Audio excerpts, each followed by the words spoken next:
পুনৰ অসম বন্ধ ঘোষণা পুনৰ 12 ঘণ্টীয়া অসম বন্ধ ঘোষণা অহা 21 জানুৱাৰীত পুনৰ অসম বন্ধ ঘোষণা 21 জানুৱাৰীত কি খোলা থাকিব আৰু কি বন্ধ থাকিব সবিশেষ তথ্য জনাম আৰু কোনে আৰু কিয় এই অসম বন্ধ দিছে সেই তথ্য জনাম এই সন্দৰ্ভত জনাই আছো সবিশেষ আপুনি ভিডিঅ'টোত লাইক কৰি শ্বেয়াৰ কৰি দিয়ক আৰু আপুনি অসমৰ কোনখন জিলাৰ পৰা ভিডিঅ'টো চাই আছে কমেণ্টত জনাওক পুনৰ 12 ঘণ্টীয়া অসম বন্ধ ঘোষণা 21 জানুৱাৰী পুৱা 5 বজাৰ পৰা বিয়লি 5 বজালৈকে অসম বন্ধ ঘোষণা কৰা হৈছে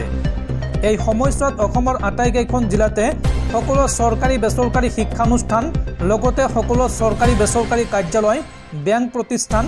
এই সকলোবোৰ বন্ধ থাকিব লগতে গাড়ী মটৰো বন্ধ থাকিব কিয় এই বন্ধ ঘোষণা কৰা হৈছে আৰু কোনে এই বন্ধ ঘোষণা কৰিছে চাও আহক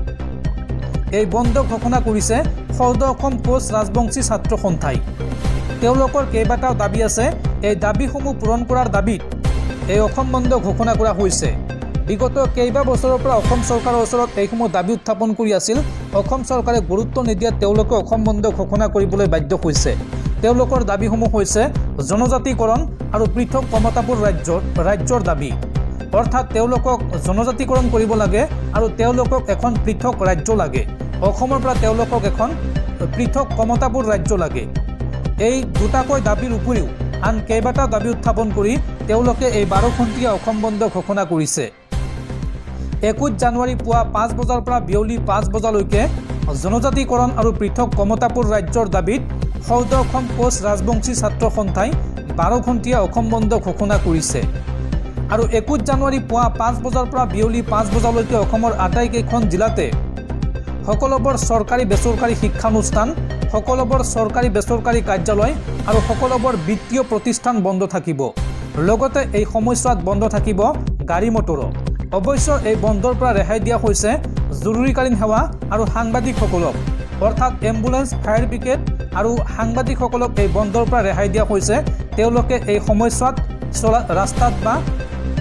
ৰাস্তা ঘাটে তেওঁলোকে চলাচল কৰিব পাৰিব আৰু 21 জানুৱাৰীত তেওঁলোকে যেহেতু 12 ঘণ্টীয়া অসম বন্ধ ঘোষণা কৰিছে এই সন্দৰ্ভত ৰাজ্য চৰকাৰৰ কেবিনেট মন্ত্ৰী পীযুষ হাজৰিকাই সংগঠনটোক এই বন্ধ উঠাই ল'বলৈ দাবী উত্থাপন কৰিছে পীযুষ হাজৰিকাৰ মন্তব্য এই সংগঠনটোৱে অসম চৰকাৰৰ সৈতে আলোচনাত বহক আৰু অসম বন্ধ উঠাই লওক কিন্তু এই পৰ্যন্ত সংগঠনটোৱে অসম বন্ধ উঠাই লোৱা নাই সেয়েহে 21 জানুৱাৰী পুৱা 5 বজাৰ পৰা বিয়লি 5 বজালৈকে অসমত 12 ঘণ্টীয়া অসম বন্ধ ঘোষণা কৰা হৈছে আৰু এই অসম বন্ধ ঘোষণা কৰিছে সৌদ অসম কোচ ৰাজবংশী ছাত্ৰ সন্থাই